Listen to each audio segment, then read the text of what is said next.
everybody can make their own community. We're seeing the phenomenon that marketeers in the Valley are honing in on now, and that is, we're using organic solidarity, an Emil Durkheim notion, to pick our own communities, to make our own communities. Which on the flip side is that we also exclude people we don't want in our community. So we're building communities of our own design, self-organized, self-driven, passion-centric usually, about affinities that we care about, very nuclear, very tight-knit. These kind of social nodes are the new market spaces that we're looking at. Now, what are they going to look like? Well, if you believe the work of British sociologist Robert Dunbar, and you may have heard of the Dunbar number, the optimum size for a group where you can have meaningful relationships, you don't have to have hierarchy and so forth, is about 148 people. So that's why a company of soldiers is about 148 people. That's why a How to Write Village is about 148 people. It's a remarkable thing. Village of apes, a group of apes, is typically about 148 animals. So that is what we're seeing as we will devolve to communities self-directed of about 150 people. Now, those are gated communities. Those are tough to break into because now it's trust-based. People talk to each other, they take advice from each other, recommendations from each other, and they're not very well penetrated by traditional media. This is a terrible time to be a marketeer. This is an abysmal time to be an advertiser. It's scary. So another thing is our minds are being retrained, and the Valley folks love this because we're trying to feed it. We want it. I mean, we're seeing this shift from scarcity where you can only go in certain hours of the day and you can only get it in black and you can only go from this or that choice to unlimited choice. Always on, always available, and then this idea of nonlinearity. This hyperlink is probably the greatest invention of our time. Very little attention paid to it, but as a device to jet you to different information inside an embedded bit of copy, it changed your thinking. So now you go and you see something you're more likely to want to probe and go discover, and discovery has become a big, big part of the shopping experience. And people go off on tangents joyfully, gleefully, happily. And yet that's all part of this new thinking, and it spills over to the real world. How would you like to bring that back to the office for somebody? But that's what we're doing. The typical barista now at a Starbucks has to know 19,000 ways to make coffee. I used to go to Dunkin' Donuts and get a regular, which is sweet and blonde. So, what we're seeing is we're going from mass markets to mind markets. Very, very tailored markets that you decide what they're like, what they should contain, what they don't contain. And in this era, no size fits all. There's not going to be any way to mass market to this new landscape. And because of all those choices, another phenomenon is this real attention deficit.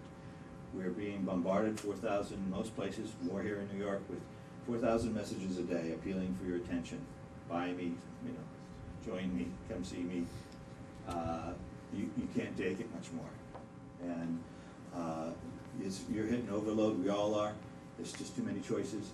And we're seeing now in places like University of Seattle where they're brewing a green-like movement for attention rights. You're going to have a backlash. Sao Paulo last year banned all outdoor advertising in its city. It is a blight on their landscape. They're coming. They're coming for the advertising world because it's a form of pollution. And in many ways, people see it as a theft. You're stealing my attention that I'd rather give to my family or to my friends, to the things I care passionately about. So we're seeing a day come where advertising as we know it has to change dramatically.